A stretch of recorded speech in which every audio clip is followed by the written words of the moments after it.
For regular videos on ancient cultures and forgotten civilizations, please subscribe. Of all the alternative ancient history proponents alive today, the most famous and successful is without a doubt Graham Hancock. Although he's been around for years, his recent Netflix miniseries Ancient Apocalypse has propelled him into the spotlight. But probably no one has made Graham Hancock a household name more than Joe Rogan. Graham Hancock has been a regular feature in Rogan's podcast, the Joe Rogan Experience, the most listened to podcast on the planet, and has appeared on it 11 times by my last count. Anyone who has seen even one of these knows that Rogan is a big fan and has been persuaded by many of Hancock's claims. How did this come to be so? Longtime viewers of the channel know that I usually assess scientific and historical evidence in this series, but in today's video, for a change of pace, we'll examine the strategies and tactics other than evidence that Graham Hancock has used rather effectively to sway Joe Rogan's mind about history.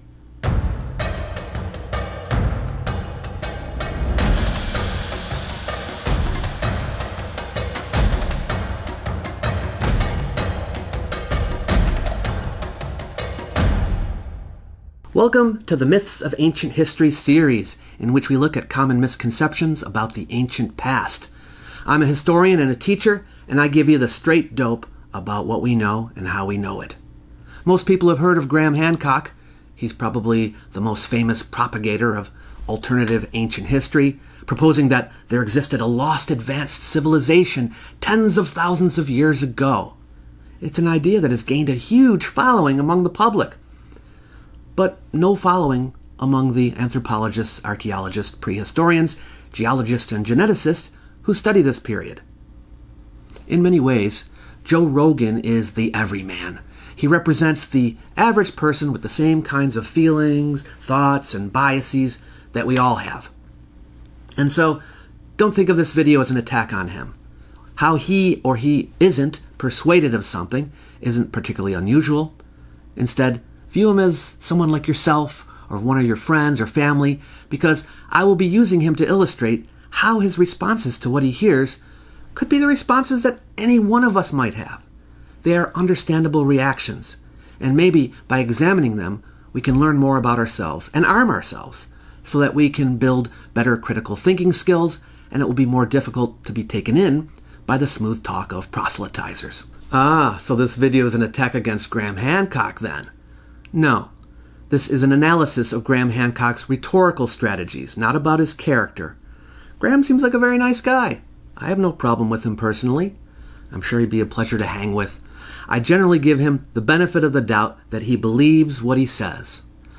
But whether he does or not, this isn't really relevant to whether other people can be swayed by what he says. The purpose of this educational video is to examine how ideas with honestly very little to recommend them, can be so widely spread and can convince so many people. Now I realize some of you strongly believe his ideas have much to recommend them, that he has a great deal of evidence to back up his claims. If you know this series, you know that in other videos I look closely at the supposed evidence for the existence of a now lost civilization during the last ice age, and show how it doesn't hold up to scrutiny. Even in his recent debate with Flint Dibble, Hancock admitted that the archaeological evidence for a lost civilization is lacking. It's not the purpose of this video to examine that, though. In this video, we're going to look at the power of rhetoric. Specifically, we are looking at persuasion tactics that people like Graham Hancock use that have nothing to do with evidence, and how often these tactics help to fill in the gaps left in the record of evidence. So it's not really even just about Hancock. You can find these public relations strategies being employed by many purveyors of unusual ideas. Once you become cognizant of them, you will see them all over the place. And to be clear here, I'm not on a crusade to cancel Graham Hancock or anyone else who has alternative ideas. I think he should be free to express his opinions, and I think I should be free to express mine. This video is an expression of my free speech. And if you have any thoughtful criticisms of it, you're free to express them in the comments below. Because I will be sharing clips with you, some people might accuse me of taking Hancock's or Rogan's words out of context. But I went through every word of every episode to make sure I took context into account and I will show on screen both the number of the episode and the timestamp so that you can check up on me to make sure. If you find that I did take something out of context, please let me know what you found, and if it checks out, I will admit my mistake. The first question I asked myself was, how many times did Graham Hancock have to appear on the Joe Rogan Experience before he started to pull Joe over to his side? And what I found was that Joe was a huge Hancock fan even before the first appearance.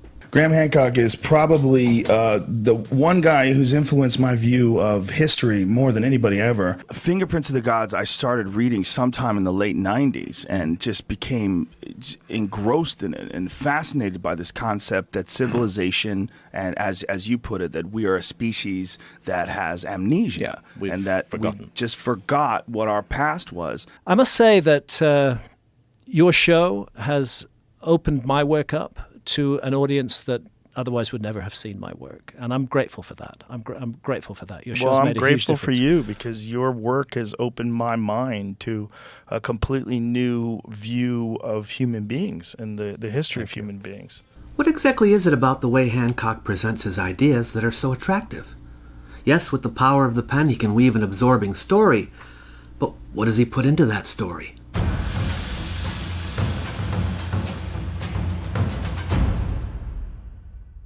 One method that Graham Hancock employs to lay the groundwork for what he has to say, and he does this in practically every presentation he makes, is to portray archaeologists in a negative light. He may feel this is necessary because archaeologists have not accepted his views, so he says that archaeology, the archaeological establishment, is protecting a preconceived narrative about the Earth's past. It does not allow new novel ideas to be put forward. It quashes any disagreement.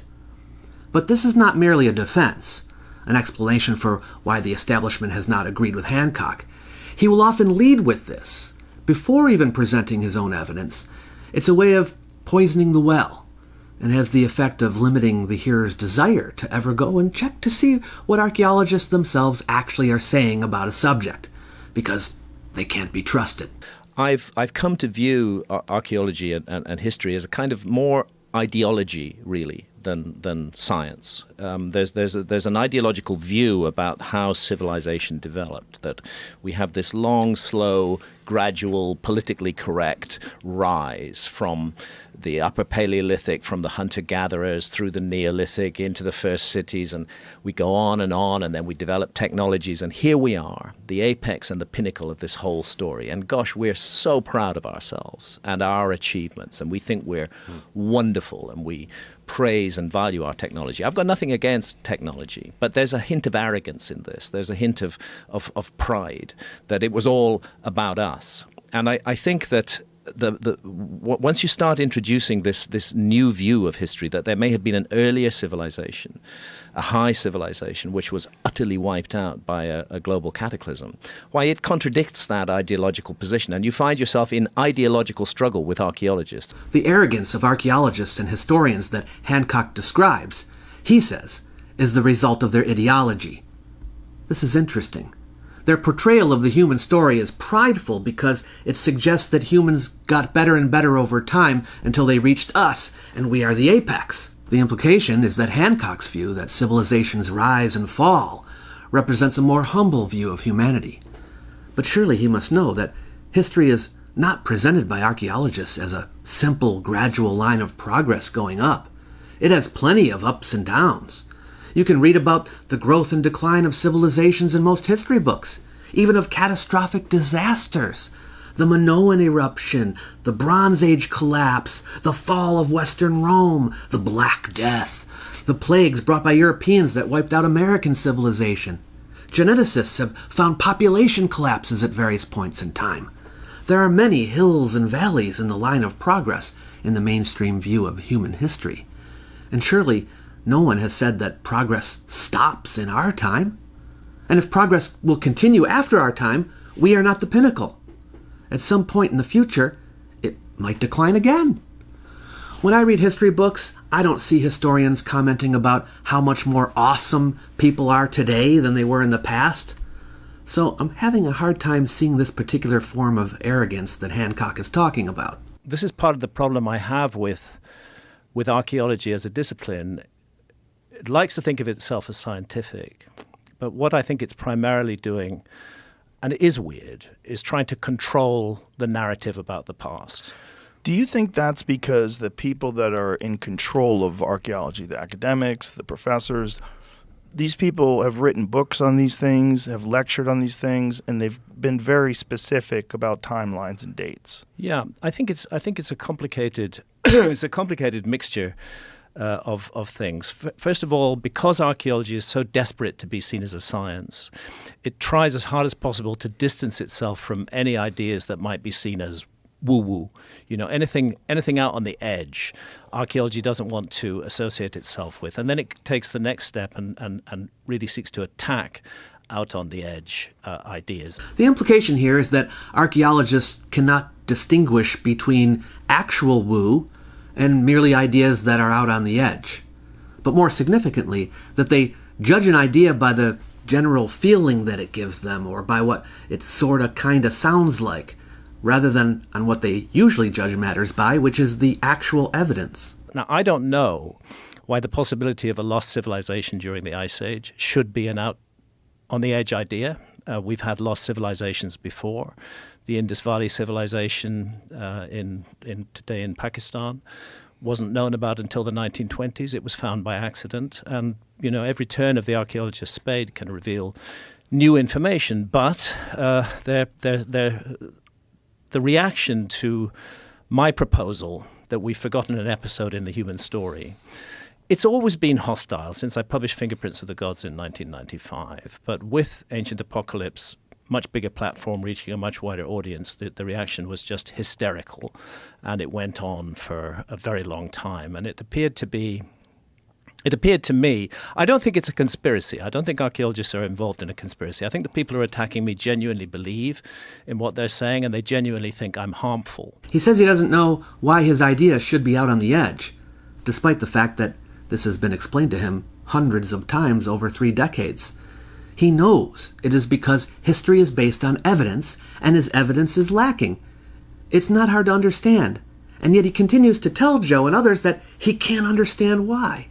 That it must be because of failings of the archaeological establishment, and so he relies on the credulity of the people he talks to. They think to themselves, Hancock must know, right? It's happening to him. And then he speaks of criticism as hostility or hysteria. It's important to his narrative that he be seen as a persecuted man. This is how he preps people so that when they do begin to hear archaeologists speaking about the errors Hancock has made, they will be more likely to turn the archaeologists off, because they think it's just a bunch of nasty know-it-alls who don't like being contradicted. And what I have observed is that when Hancock's fans do see archaeologists talking, they will focus on their demeanor or tone, looking for signs of smugness or conceit, rather than on the content of their words. The way archaeology works, there's going to continue to be huge resistance to new evidence. And that's really problematic, because science should be open to new evidence, and it should be willing to change its mind when new evidence suggests that a change of mind is needed. If Mr. Hancock wants archaeologists to change their mind, the evidence he presents must be sufficient to do so. Anyone that studies archaeology knows that archaeologists constantly, and since the beginning, have been saying that it is difficult to know what happened in the past. This is why they are very careful about jumping to conclusions and temper their words to be sure not to make more of a piece of evidence than is justified. Unlike historians and archaeologists, Graham does not temper his conclusions when evidence is absent. He fills in the gaps with whatever narrative he wants. You see, that's why archaeologists need to be a little more humble, because the next turn of the spade can change everything, completely alter the story, and we should always remain open to that. Yeah. It's so ironic in a way that the human desire for knowledge is what has led us to where we are today. We have this insatiable desire for knowledge and for innovation, but that same human desire to achieve is also what's the ego's responsible for that. And the ego blocks anything that's contrary to what you've already established as fact. History and archaeology are constantly being updated. You can observe their ideas change in real time. All you have to do is look. Compare a college history textbook from today with one from 10 years ago. The narrative of history has been revised. Subscribe to archaeological news outlets and see how new discoveries are changing the way archaeologists think all the time.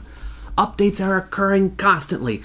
The irony here is that when Rogan says that ego blocks people from changing their ideas, he is aptly describing Hancock's approach, but he doesn't see it.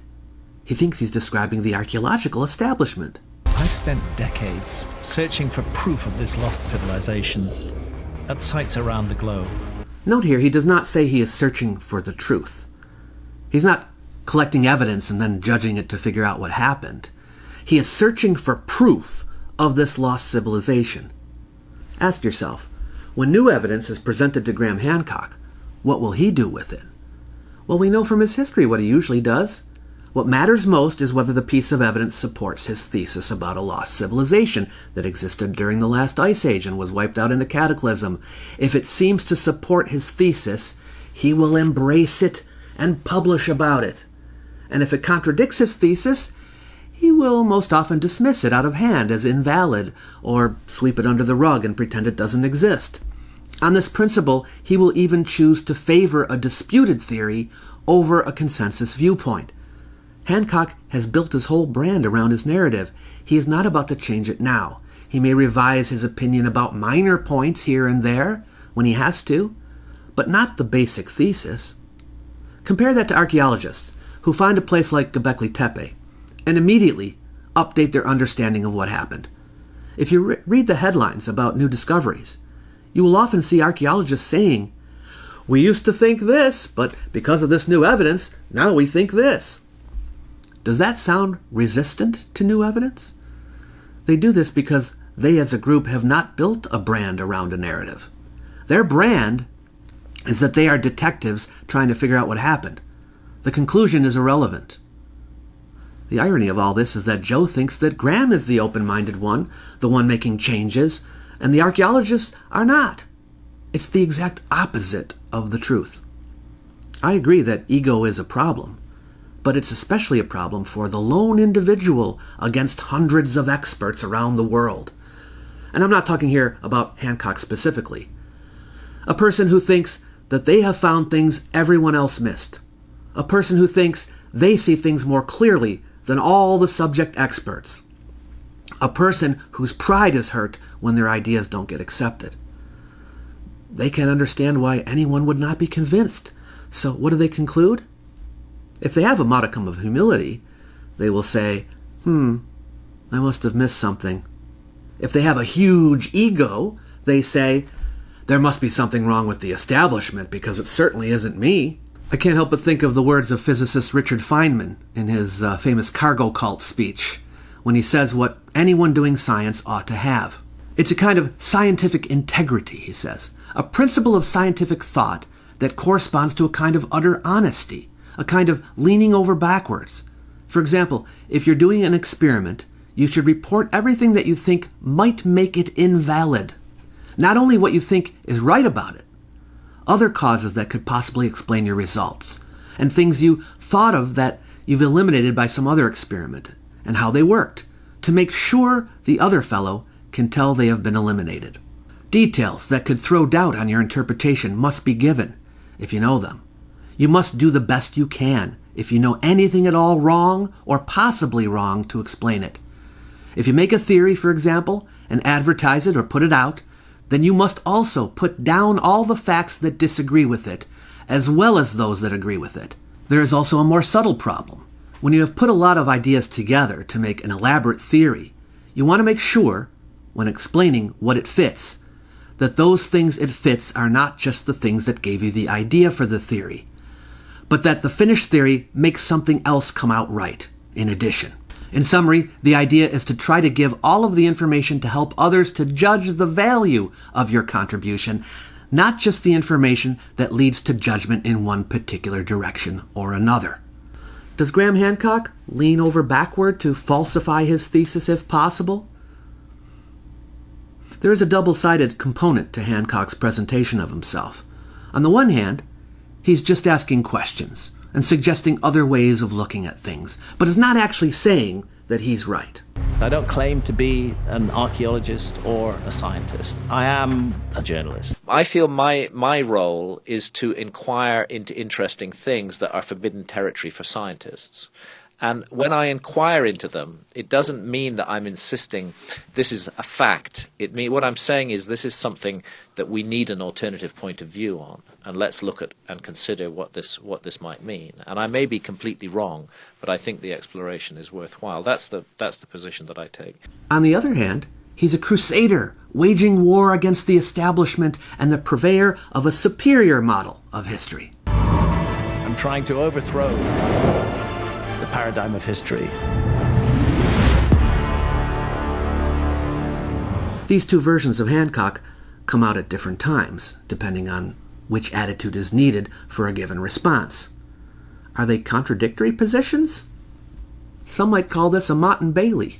I mean, it is possible to suggest an alternative point of view and attempt to overthrow the paradigm of history, but he can't say he's only suggesting an alternative point of view. And how can he acknowledge he may be completely wrong, but also say that he knows the paradigm of history is wrong for contradicting his point of view? I don't know. Thanks. In a way, I've been glad to have received the vituperative level of attack from archaeology that I did, because it shows I've pressed their buttons. When archaeologists ignore Hancock, he complains that they aren't giving his ideas due attention. When they give his ideas attention and naturally point out the errors, he complains that he's being persecuted. But don't be fooled. The negative attention is great for his brand because he can use it to his advantage, and does. He himself says he's glad, in a way, that it happened. It shows there's something they feel they need to cancel here. There's something they feel they need to get rid of. It's the most dangerous show on television. The most dangerous show on Netflix. An absurd idea. Really crazy. But that's cancel language, you know. That's the language you use. Also, you call somebody anti-Semitic or racist or white supremacist or misogynist. All of those are easy labels, which these days just need to be applied to a person. Nobody even investigates or goes to see. When the Society of American Archaeologists wrote to Netflix asking them to recategorize his special as science fiction, he can accuse them of trying to suppress his work. When they say that his ideas have racist or anti-Semitic origins, he can say, they're slandering me by calling me a racist. All of this feeds into his narrative about the man being out to get him. So it's all good for his brand. What the SAA wrote, even if it's true, looks to many people like a cheap shot, and it gains Hancock's sympathy. So I think it helps him more than harms him. I know he hates the criticism, but there's a side of him that loves it too. It's popular today to complain of cancel culture, and he can present himself as a victim of it, even though he has a larger platform than probably any living archaeologist in the world. Well, it seems like to me, as a layperson, with all this evidence and all this evidence that correlates, it's all corresponding, it all seems to fit together, it would seem that this would be something that a lot of mainstream scientists and archaeologists would be extremely interested in. Like, why would they try to ignore something like this? The first thing they've tried to do is to get rid of it. This is often the case where new information emerges that contradicts established theories. And it's a strange phenomenon in science because we like to think of scientists as rational and reasonable people. But the fact is that when you get very committed to a particular model, to a particular idea, I think you start to connect your own personality to it. And any attack on that idea becomes an existential attack on you yourself. How sad. I have to ask, is Hancock committed to a particular idea? He seems to be. Has he connected this idea to his own personality, so that if it's attacked, he considers it an existential attack on himself? From what I've seen, this also is true. So right off the bat, this sounds hypocritical. But the other thing is, in the fields of history and archaeology, and science, criticism is not only encouraged, but required. When someone puts an idea out there, they expect and hope for their peers to find fault with it. Iron sharpens iron, after all. I do think it's true that some individuals, even in academia, have the tendency to consider attacks against their ideas as personal attacks, but everyone knows and expects that criticism will happen. And because they want their theories to withstand scrutiny, they are motivated to strengthen their arguments. Peer review is part and parcel of these fields. It helps to mitigate bias. Hancock is not interested in his ideas going through this process. If Hancock truly were interested in putting his ideas to the test, he would prepare his best arguments and publish them in a peer-reviewed academic journal, maybe with a co-author. But he prefers to bypass that process and go directly to the public, whom he knows has very little knowledge of ancient history, and to build his reputation on their support. And when archaeologists do critique his arguments, he bristles. Now, I understand that he's only a journalist, but when you say that your theories have more to recommend them than the theories of archaeologists, you are voluntarily entering the fray. And it is sad because again and again what we see is the new facts being dismissed because they don't fit the existing theory, where in fact what we should be doing is modifying the existing theory to explain the newly discovered facts. And this is a problem in the whole history of science. Is he saying that in science they don't modify existing theories to explain newly discovered facts? Surely he must know the history of science better than that. In fact, elsewhere he suggests that science is untrustworthy because its past ideas have been revised. As for archaeologists and historians, they're always suggesting new ways of looking at something. You can't get published unless you have something new to say. All you have to do is pick up some academic journals and read the papers. It's everywhere and plain to see. I mean, think about it. Why would anyone want to become an archaeologist? To just repeat what they have always been saying? Be serious. This is a field about discovery. So how did Joe get the impression that archaeologists won't entertain new ideas? He got this impression from Graham himself. And when Joe says to Graham, it's a shame archaeologists won't listen to other ideas, Graham does not correct him. Instead, he encourages and continues to cultivate this mindset. There's a climate of fear in archaeology. I don't mean to pick particularly on archaeologists here. I think this is generally true across other disciplines as well. These days, academics are driven by the need to publish research papers. That's what they build their careers on. If they can get a paper on their bit of research published in Nature or the Proceedings of the National Academy of Sciences, etc., that's good for their careers. But then you confront the gatekeepers in those publications who regard any archaeological idea that is not part of the mainstream accepted consensus with great suspicion and are most reluctant to publish that information. Hancock makes a good point. I think it is true that people can get set in their ways and should be more open to ideas that come from outside the box. But Hancock is using this as an excuse why his idea about a lost advanced civilization hasn't gotten through the gatekeepers. It's because of a climate of fear. But consider the possibility that the idea has not been accepted because the idea contradicts the preponderance of evidence. That's a possibility, isn't it? Hancock may not want to accept this possibility, but maybe you can. If you go against the mainstream view, your career does not progress as an Egyptologist. For context, he said this in regard to his son, who had been studying Egyptology, getting his grade marked down when he suggested in a paper that his father might be correct. But notice, he did not conclude, if you propose that the pyramids might be thousands of years older, your career does not progress. No, he says, if you go against the mainstream view. So it sounds as if you can't disagree with the mainstream view about anything. And yet archaeology is largely about disagreeing with prevailing views. Go read some archaeology papers.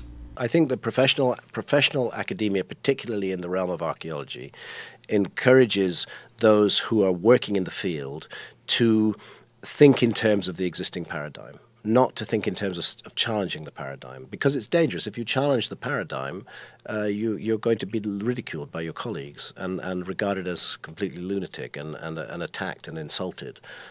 So it's better not to challenge the paradigm. When Hancock says paradigm, I think he's just referring to long-held beliefs which are assumed to be factual.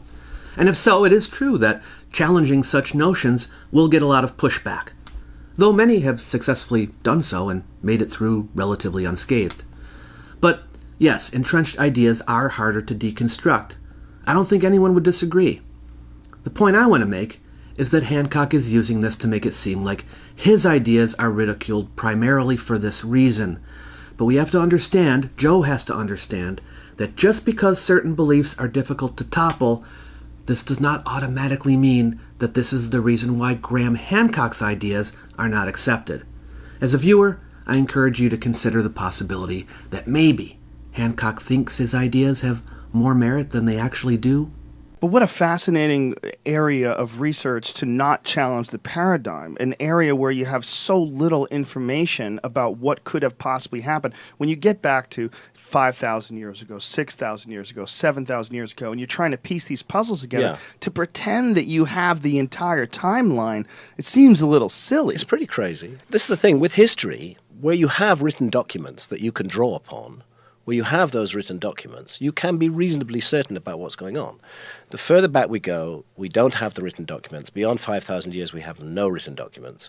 And to draw fixed and firm conclusions about what happened before 5,000 years ago on the basis of a few things dug out of the ground, it's not good enough. It's a mistake that's being made, and that, I believe, is going to change. It's going to be painful. It's going to be slow. It was painful to change the Ptolemaic system to the Copernican system, but it will happen.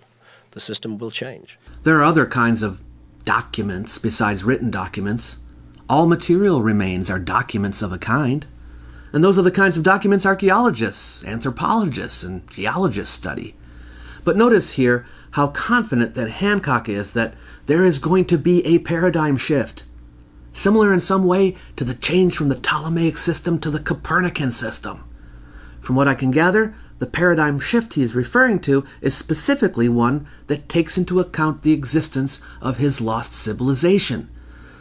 So I guess that would make him Copernicus. This is how paradigms shift. I mean, everybody's familiar with the concept of a paradigm shift. And there's a book called The Structure of Scientific Revolutions by Thomas Kuhn, which outlines what a paradigm shift is, where an established model in some discipline of science that has been in control of people's thinking for a very long time suddenly falls apart. And it doesn't fall apart suddenly. What happens is that there's an accumulation of evidence which that model cannot explain. That paradigm cannot explain it. It seemed like a great paradigm at one point, but then it doesn't explain this. And then it doesn't explain that. Thomas Kuhn's book has had considerable effect on popular culture, and Hancock is feeding off of it.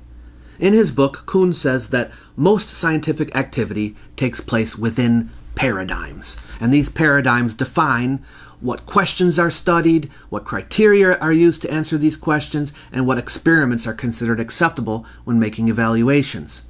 However, from time to time, revolutions occur. These are periods when the paradigm changes. Examples of revolutions might be when Galileo and Copernicus overthrew the paradigm set by Aristotle, or when Einstein overthrew the paradigm set by Newton. They don't happen often. When Hancock is talking about overthrowing the paradigm, he is simply talking about a certain model that archaeologists, anthropologists, and historians, and geologists, and geneticists have about the development of human civilization. It's not really about redefining archaeology.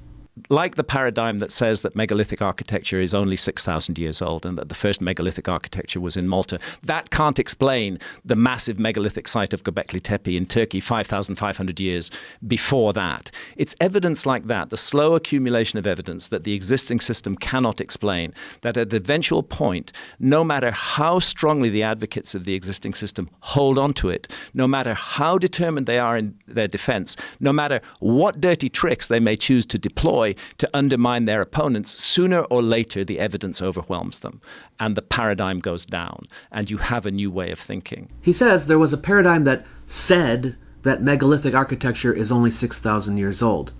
There was never a paradigm that said that. All that was said was that our earliest known megalithic architecture is from that time. There was no statement that it could not possibly be older. It was simply a statement about the extent of our knowledge at the time. Have you had any archaeologists review any of this work and change their opinions? No. No. I haven't. But what I have found, and I found it interestingly during the research trips for America before, is a younger generation of archaeologists who are in the field.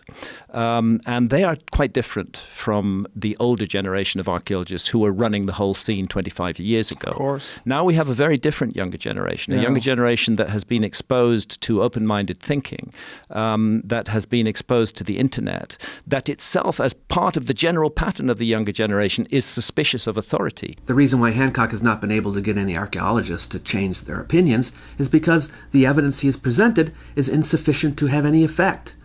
I do agree, however, that the slow accumulation of evidence can overturn entrenched ideas over time, but in this case, that hasn't even come close to happening. Get so puzzled and baffled by the resistance to it because it's just interesting.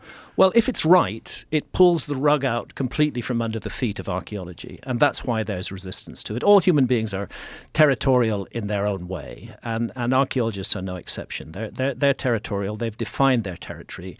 They see a gradual, slow, steady evolution of human society, and they think that we were at a relatively simple stage during the so-called Stone Age, and we just gradually got more and more sophisticated. It's an appealing idea, and it makes sense in lots of ways. But there isn't room in that for an earlier civilization to have emerged and been destroyed.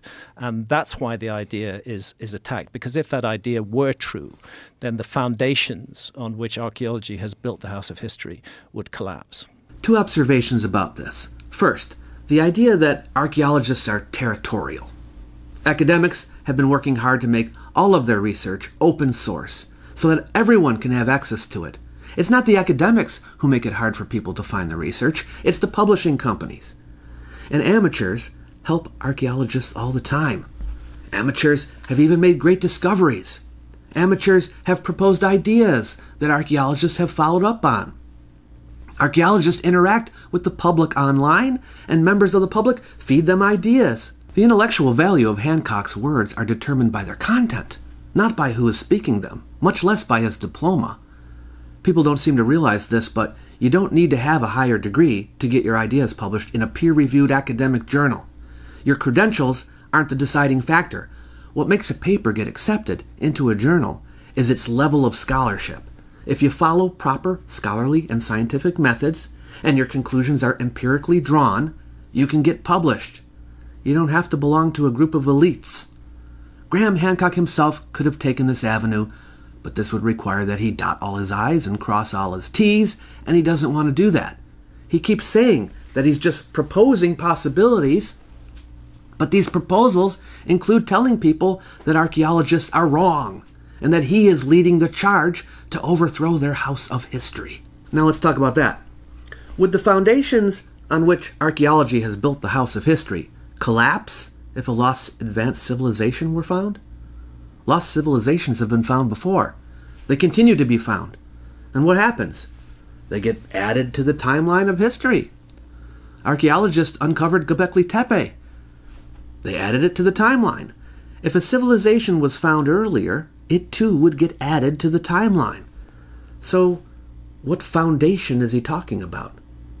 The foundation that he described earlier, that there was a slow, gradual rise of progress? There is no such foundation.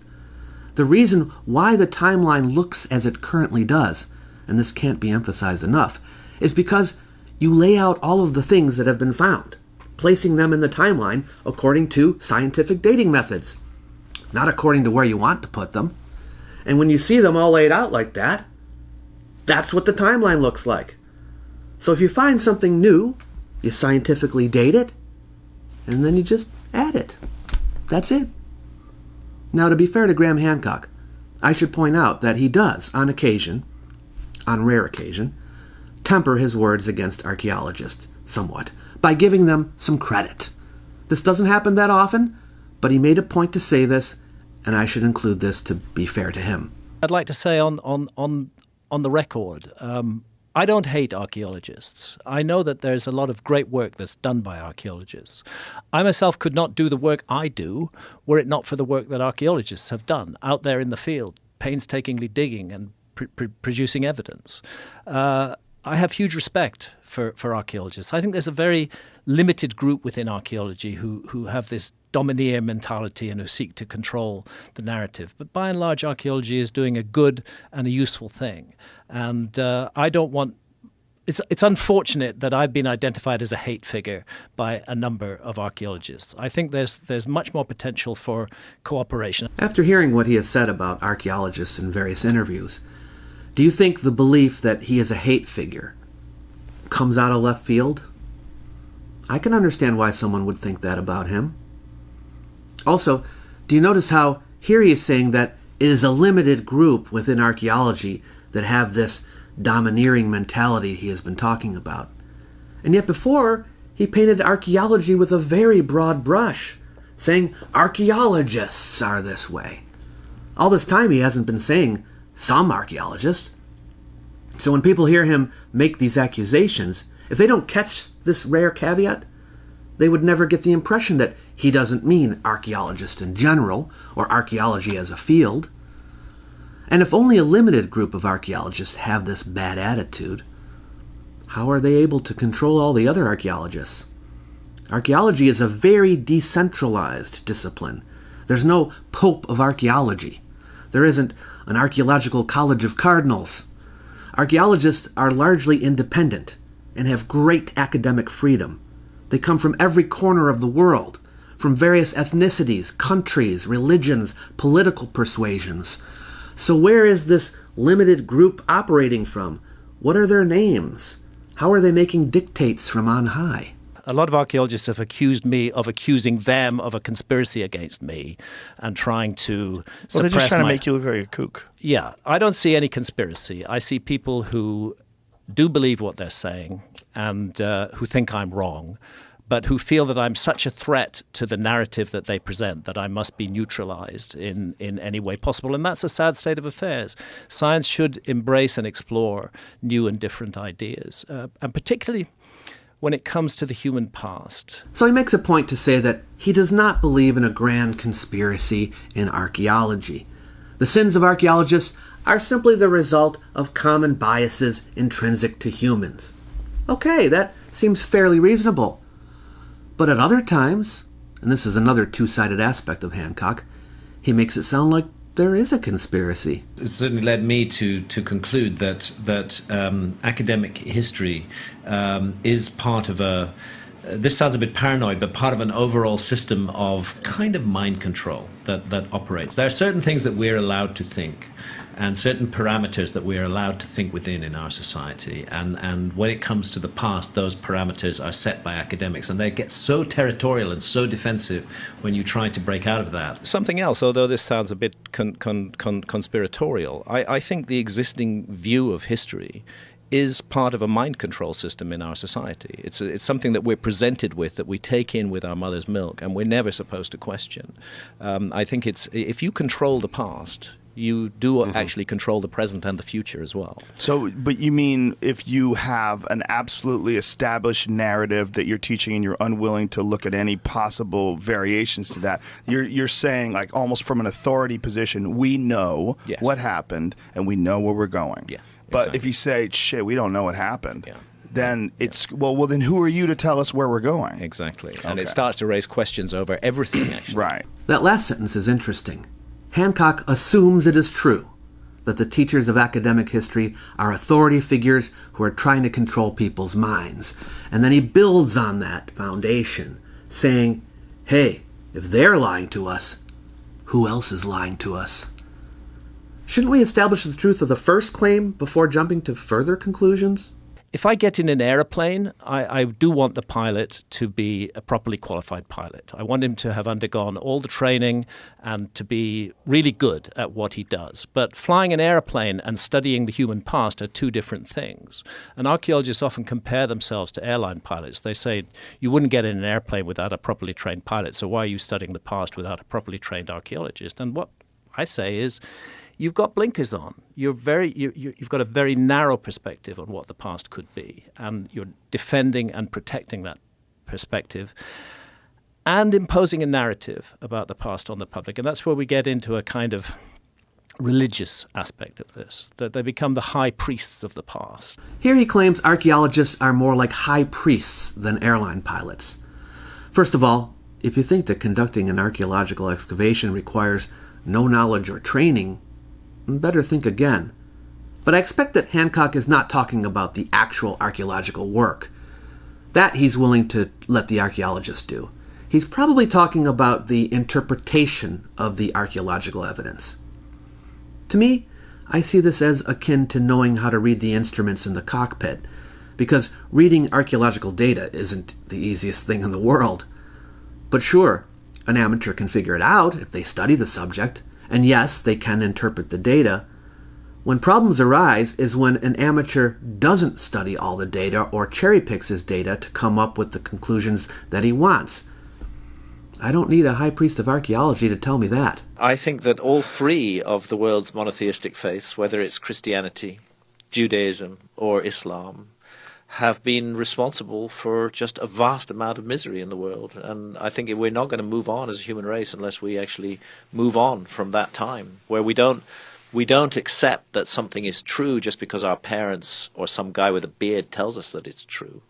Where we look for direct experience of the spirit and the divine. This is the problem with all of those big religions. I don't care whether they call themselves Christians, Muslims, or Jews, is that they're hierarchies, they're bureaucracies, they're power structures, and they do not offer a direct experience of that. That's why all of them persecute the use of psychedelics. They don't want people to have direct contact with the divine. The implication here, that archaeology or academic history is like religion, and that its purveyors are like priests, is not accidental. He wants his audience to view academics in the same manner. But it is a construct that he has been creating. The way that archaeology is organized has no resemblance to religious institutions.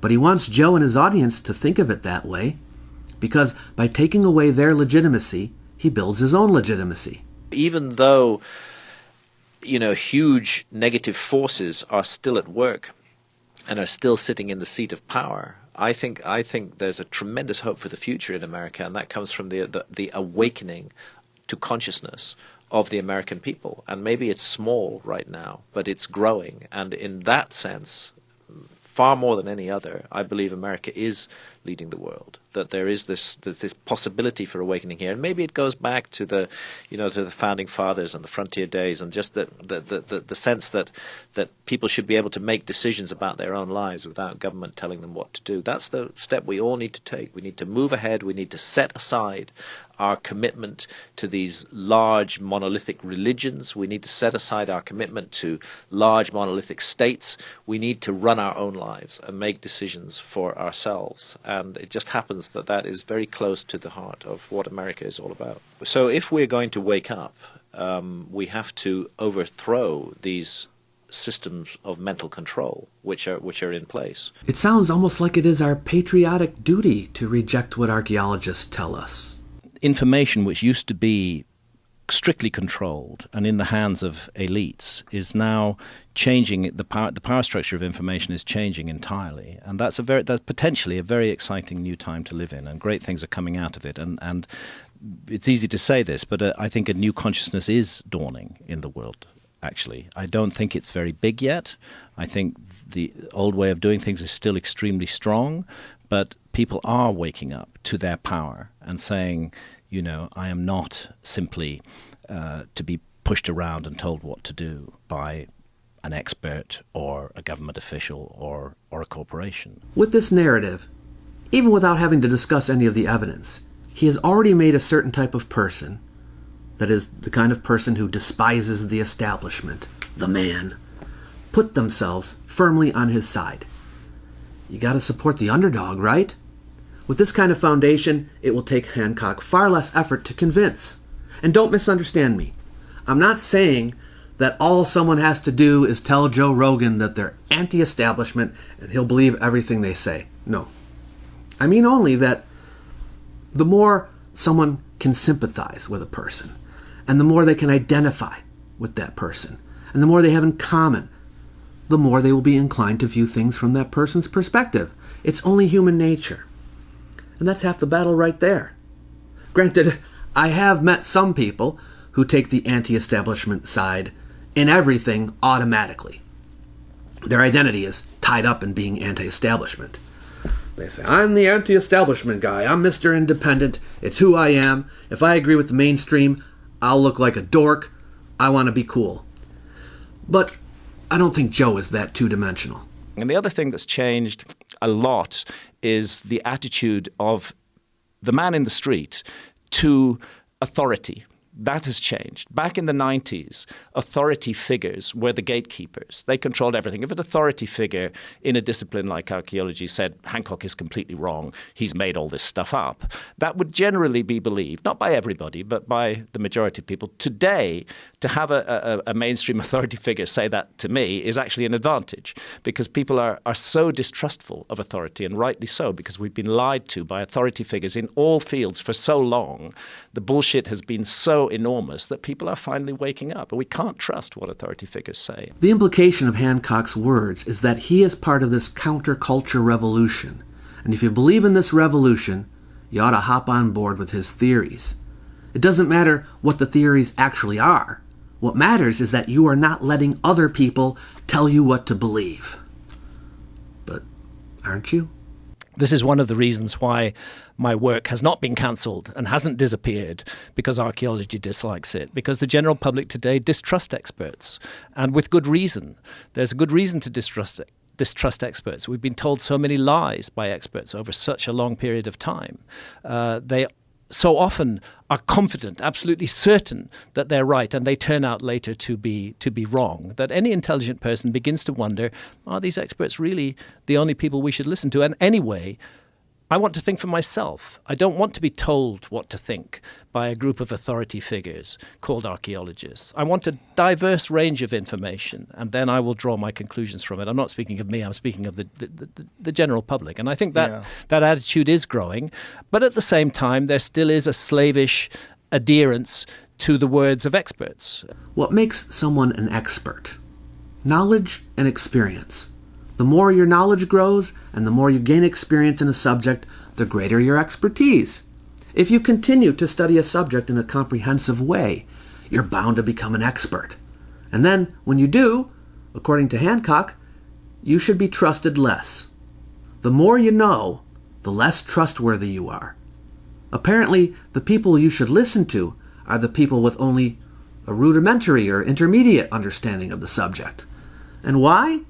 Because their minds are more open. Consider why experts' minds seem less open to alternatives. It's because the more data that you have, the fewer explanations there are to explain the data. So, for example, if the police are trying to figure out who the killer was, as they gather evidence, the number of suspects by process of elimination gets reduced, and hopefully they can narrow it down to one. But before they go through the process of collecting the clues, the number of suspects is numerous. It's the same here. The less you study a subject, the more possible explanations you can imagine. But the more you study a subject, the number of explanations for what happened gets reduced. That is why it seems to the outsider that experts' minds are more closed.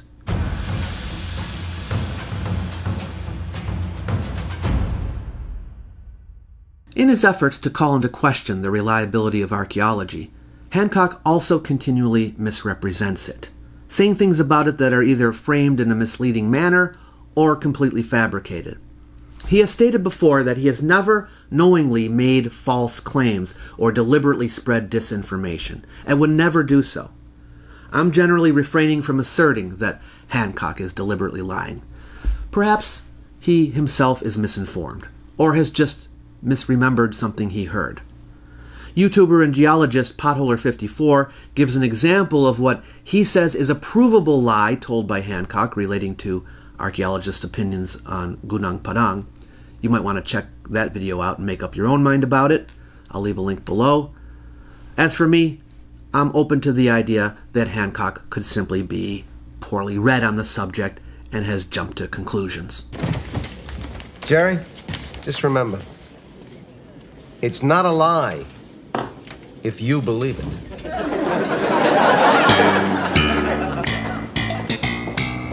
Let's go through a few examples, and you can decide whether you think it is intentional or not. Even if it is not disinformation, it is still misinformation that he gladly publicizes to the world. We'll start with some basic ones. We should not be surprised about how little we really know about our past. This is also a comfort game with archaeology. Oh, yeah, we've got the past all worked out. We understand it. Here it is. This is what we teach in schools. This is what our friends in the media report. This is the fact. It's not the facts. We know nothing. In the entire history of the existence of the field of archaeology, has it ever said that it has the past all worked out? Ever? I challenge anyone to find a single archaeologist who has ever said that we have the past all worked out. Archaeology wouldn't even need to exist if that were the case. What would the field even be for? But in order to make it seem like archaeologists are set in their ways, Hancock makes this false claim. And then this catchphrase gets repeated. People come over to my channel even on a regular basis and they say, "Oh, you think we have history all worked out, don't you?" I had to laugh at that part about archaeologists' friends in the media. What is he talking about there? Is he claiming there's some kind of alliance between the media and archaeologists? A media that will sooner publish a story about a 20,000-year-old pyramid in Gunung Padang than a story about how there is no evidence for a 20,000-year-old pyramid in Gunung Padang? Okay, well maybe when he said that archaeologists think they have the past all worked out, he was speaking off the cuff and was exaggerating. Let's look at another example along the same lines. This is what the Society for American Archaeology said in their open letter to Netflix, complaining about my show.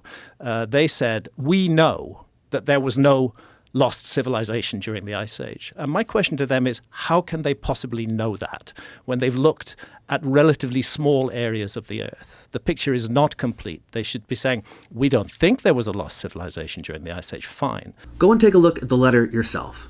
It never says any such thing. What it actually says is, after more than a century of professional archaeological investigations, we find no archaeological evidence to support the existence of an advanced global Ice Age civilization of the kind Hancock suggests. Saying that they have found no evidence for it is not the same as saying that they know it doesn't exist. One thing I know is that Hancock read the letter, probably numerous times, so why is he claiming it says something that isn't there? But keep in mind that statements like these are just another way of saying that archaeologists have their minds closed. They're know-it-alls. They think they have the past all worked out. They say they know definitely what happened or didn't happen.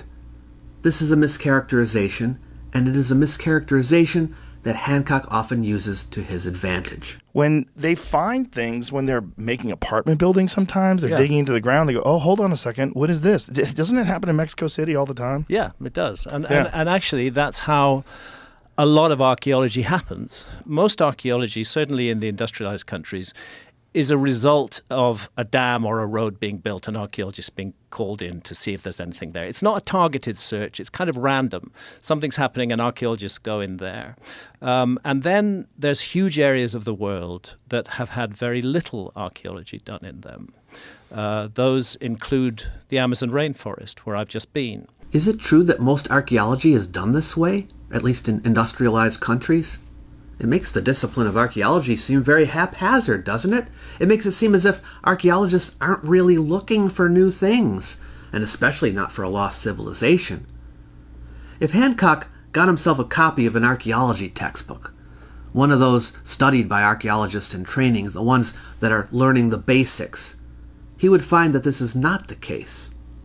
In my copy of a Renfrew and Bond's archaeology book, one of the more widely used ones, there's an entire chapter about how archaeological sites are found. Sure, some sites are found by accident, but archaeologists regularly locate the whereabouts of sites through ground reconnaissance, aerial survey, ground-penetrating radar.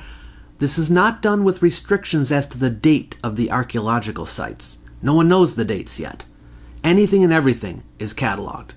There is a wealth of information about how this is done, and although I know Graham is familiar with some of these methods, I think he would benefit by cracking open a book such as this and learning more about it and how much it is done. But here, he's telling people how it's done, and they won't bother to fact-check this.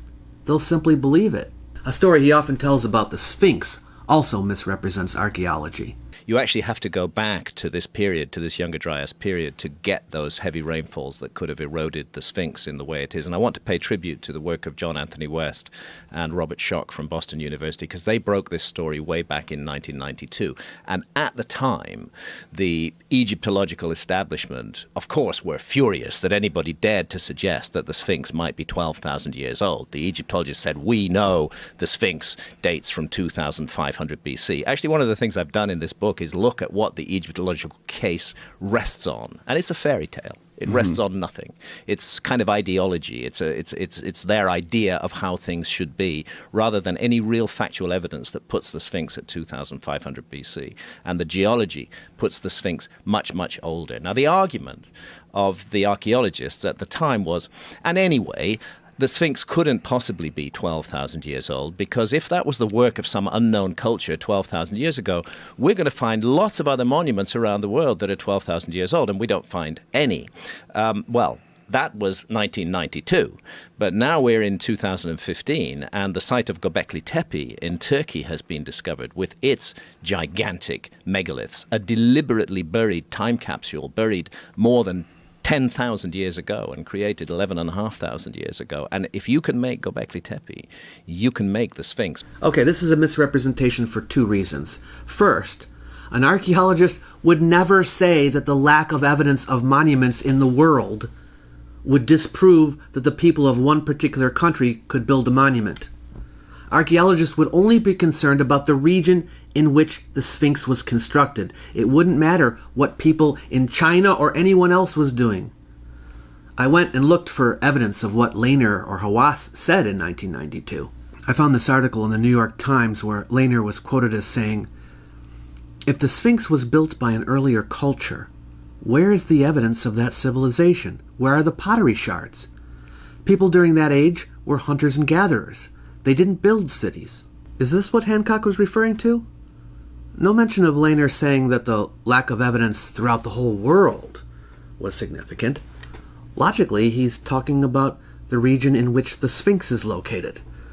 And he makes a valid point that we have found no evidence of a society living in or around Giza at the time that Hancock wants to date the Sphinx that would have constructed a Sphinx.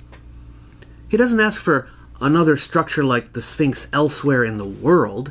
He asks for evidence of people living at Giza, hence the call for pottery shards. I found a quotation from Egyptologist Carol Redmount in 1991 from the LA Times in which she tells the paper something similar. "There's just no way that could be true. The people of that region would not have had the technology, the governing institutions, or even the will to build such a structure thousands of years before Khafre's reign," she said. Notice the focus is on Egypt, not the world. Now, if someone can find an actual quotation in which an archaeologist states that it is the global lack of evidence that is the important thing, rather than the evidence at Giza, I will eat my words. But I don't think so.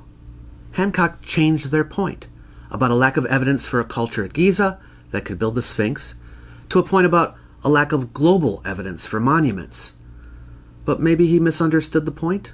The argument was, at that time, that the Sphinx cannot possibly be of that age, because there's nothing else in the world of that age. How could there just be this one unique thing, which is 12,500 years old, or maybe older, this amazing monument? How can that be alone? Show me the potsherds of the rest of that civilization. Well, some years later, those potsherds have started to turn up, and they've turned up in Turkey. In the form of Göbekli Tepe. Göbekli Tepe, a gigantic megalithic circle, which dates back to precisely 12,000 years ago. Well, Mark Lehner and Zahi Hawass put it on record back in 1992 when John Anthony West and Robert Schoch first presented the rainfall erosion evidence on the Sphinx. And what Lehner and Hawass said is, the Sphinx can't possibly be 12,000 plus years old because there was no other culture anywhere in the world that was capable of creating large-scale monumental architecture like this. Show me one other structure that's capable of doing that. Well, they could say that in 1992, Michael, but they can't say it in 2017, not since Göbekli Tepe's been excavated. If you don't mind, Graham. After setting up his straw man, intentionally or unintentionally, he can then say that the discovery of Göbekli Tepe proves them wrong, because here's a place that has rock sculptures, and it is far, far older than ones we knew about before. This makes the archaeologist look irrational. But of course, he isn't debunking a real argument. If he wanted to, he could make the argument himself that the evidence at Göbekli Tepe in northern Mesopotamia shows that people could have made a sphinx in Egypt. Considering it's so far away and the sphinx is nothing like the monuments at Göbekli Tepe, I think it is a weak argument, but he's not actually showing that Göbekli Tepe debunked an actual argument archaeologists made about the sphinx. And there is a second issue with this claim, another way that he misrepresents the archaeologists. He also claims this straw man argument is basically the only argument that they made against an older sphinx, or at least the chief argument. But the fact is, archaeologists have marshaled many pieces of evidence and many lines of argumentation that demonstrate a date for the Sphinx in the middle of the 3rd millennium BCE, not the least of which is geological evidence that the Sphinx would have been sitting in the Nile River throughout the African humid period, which ended only 5,500 years ago. But also evidence concerning the type of weathering or erosion we see there, the dating of the surrounding structures, etc. See my video on the geology of the Sphinx to get more information. I really find it difficult to believe Hancock doesn't know about the other pieces of evidence. But by reframing what archaeologists actually say, and by saying this really is all that they've got, he builds a straw man that he can knock down. And Joe Rogan is none the wiser because he relies on Hancock to tell him the truth. Let's look at another claim he makes about Egyptologists. And this is the area where the Egyptologists, the academic Egyptologists, are incredibly annoying because they will not listen to what the ancient Egyptians themselves had to say. It's as though they, the academics, know more about ancient Egyptian history than the ancient Egyptians did themselves. And the ancient Egyptians were really very clear. They pushed their history back well plus 30,000 years. Yeah. Like the way they viewed some of the older hieroglyphs that depict civilizations that were 30,000 years ago, like kings and the lineage. The king lists from ancient Egypt go back 30 plus thousand years. But they want to pretend that those are myth. Yeah, and yet, for their chronology of ancient Egypt, they actually use the king lists. The moment those king lists start giving dates that fall within dates that archaeologists like, everything before those dates, they say, oh, they just made it up. How crazy is that? Maybe Hancock really believes that Egyptologists reject dates given in an ancient document merely because it contradicts their beliefs. Maybe. But the fact is, when you have a king list that comes from a later time and it contradicts the evidence that has been collected from earlier times, it is important to give priority to the earlier contemporary evidence and to all the other material evidence that has been collected, including data from scientific dating methods. Primary sources are superior to secondary sources. But again, he's trying to make it seem like it's an ideology that motivates archaeologists rather than the evidence itself. So he says, Egyptologists won't listen to what the ancient Egyptians themselves say. And this is the opposite of the truth. The truth is that Egyptologists prefer primary Egyptian sources over secondary Egyptian sources. Now, let's look at it the other way. If Hancock finds a secondary source that fits his ideas, and it contradicts the primary sources, what does he do? He favors the secondary source. Why? Because it fits his narrative. So, who is allowing his ideology to motivate his choices? The properly scientific approach is to gather all of the evidence and then let that evidence lead you to the proper conclusion. By starting with a conclusion and then accepting only the evidence that supports it, Hancock is not doing this the scientific way. You might say, well, in science we start with a hypothesis. That's fine, but Hancock does not truly test his hypothesis. He won't allow it to be falsified. He only allows it to be supported. That's called cooking the books. Again, this is an area where there has been a narrative that archaeology has sought to impose upon us. And this was called the Clovis first idea, that there was a people who archaeologists called the Clovis people. We don't know what they called themselves, in North America. And traces of their characteristic tools, particular sort of fluted points, arrowhead, spear points, turn up from about 13,400 years ago and end abruptly 12,800 years ago. And for a long time, with the beginning of the Younger Dryas, and for a long time, archaeology maintained that this Clovis culture, so-called Clovis culture, we don't know what they called themselves, were the first Americans, and that there were no human beings in the Americas before 13,400 years ago. And bit by bit, the new evidence has come in which has forced archaeologists screaming and tearing out their hair to back away from the Clovis first paradigm and admit that actually, yes, there were people here before that. But even then, they're reluctant to go very far back. We've recently had these footprints in White Sands in New Mexico, 23,000 years old or so. That's largely being accepted now. But there are much earlier dates. There's 130,000 years ago from the Cerruti Mastodon site near San Diego. Okay, so here's a narrative that Hancock has repeated many times. It's his go-to example of a case where, wait for it, archaeologists changed their minds as new evidence was found. Most people think that's a good thing. The reason why Hancock likes to use it, however, is because he himself has been trying to push the idea that humans were in America earlier, and then archaeologists later ended up accepting the idea that humans were in America earlier. So he can spin a story where they refused to believe what he had been saying, and they had to be dragged kicking and screaming towards the truth. They were blinded by their own egos, while his clear perception of the evidence won the day. But that's not what happened. Here is the truth of the matter. Just as in every case, the archaeological consensus of what happened forms around the theory that best explains the existing evidence. In order for a new theory to be adopted, sufficient evidence must be brought in to overturn it. As more evidence is brought in, the scale begins to tip. More and more individual archaeologists become convinced, and when enough of them are, the scale tips in favor of the new theory. Before this happened in the case of humans in America, Hancock was looking for support for his theory about an earlier civilization, and this required humans to be in America earlier, so he looked for whatever evidence he could find, even if it was weak or flimsy, and he marshaled any example that bolstered his theory. He didn't go with the preponderance of evidence. He went with the evidence that suited his narrative.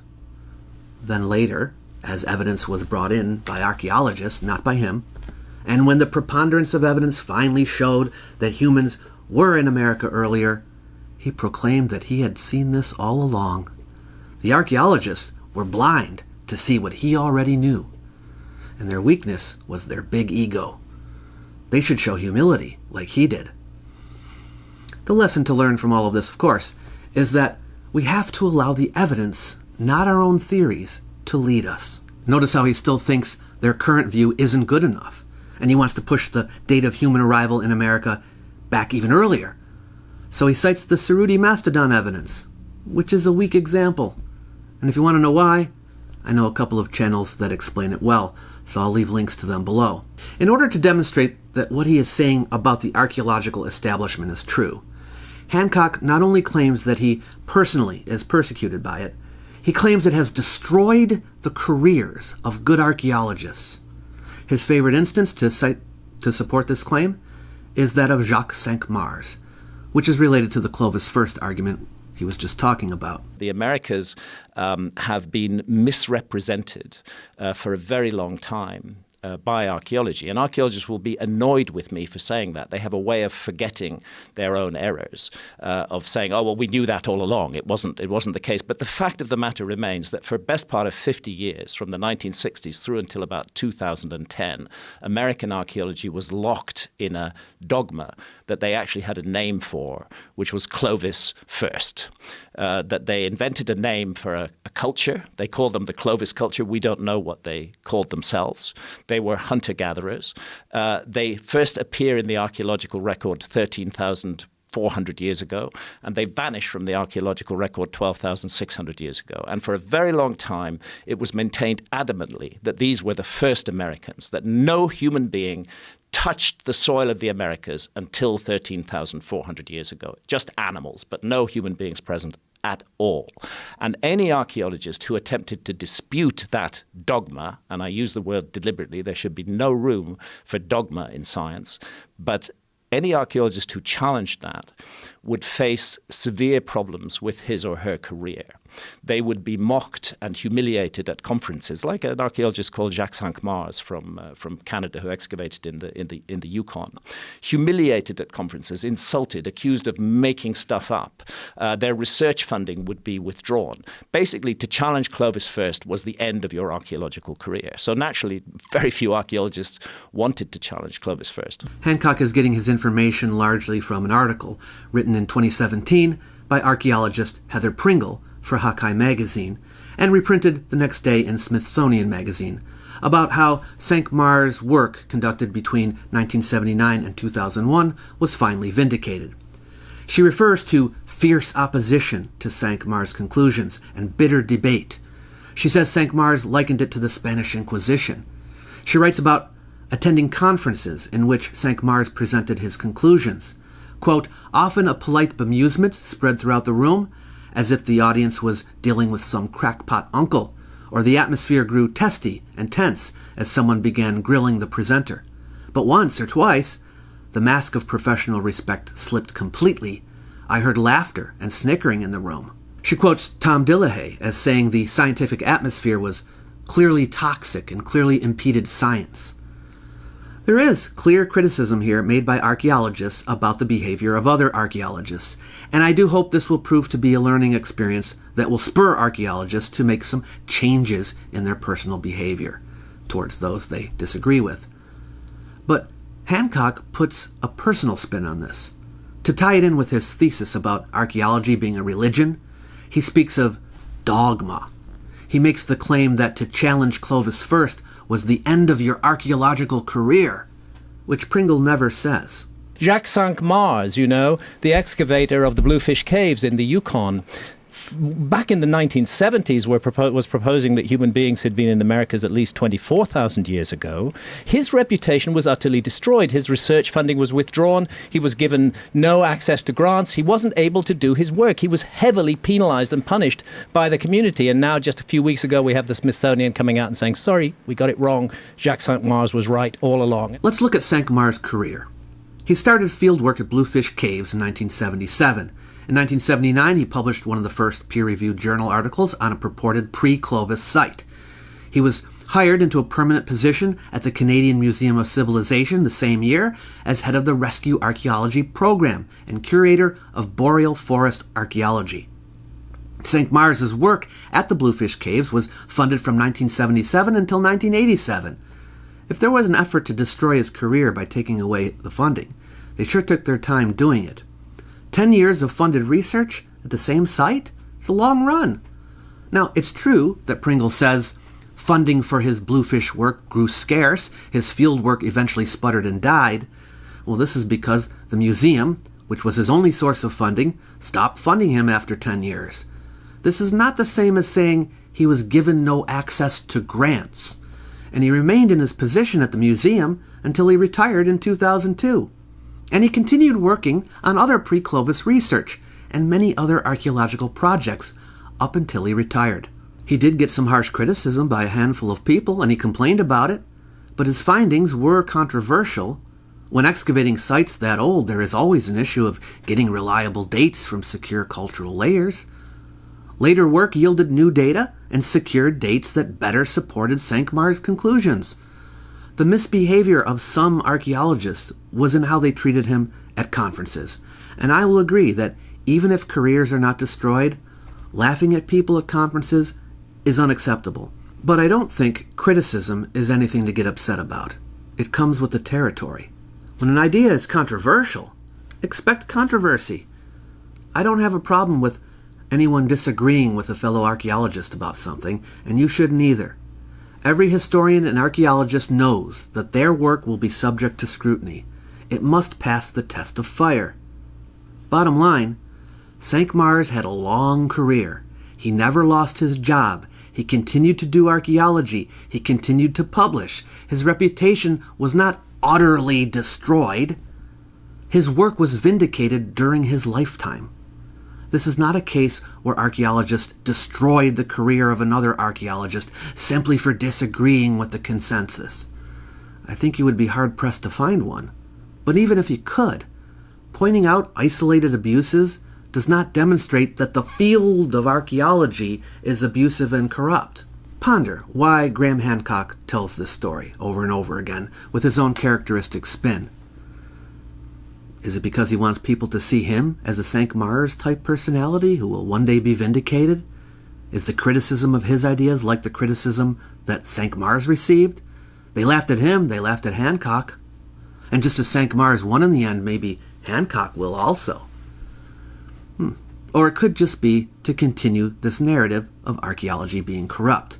But my point about this is that what it meant was, since it was the dogma that Clovis was first, that the oldest dates were 13,400 years ago, there seemed to be no logic to archaeologists in digging deeper.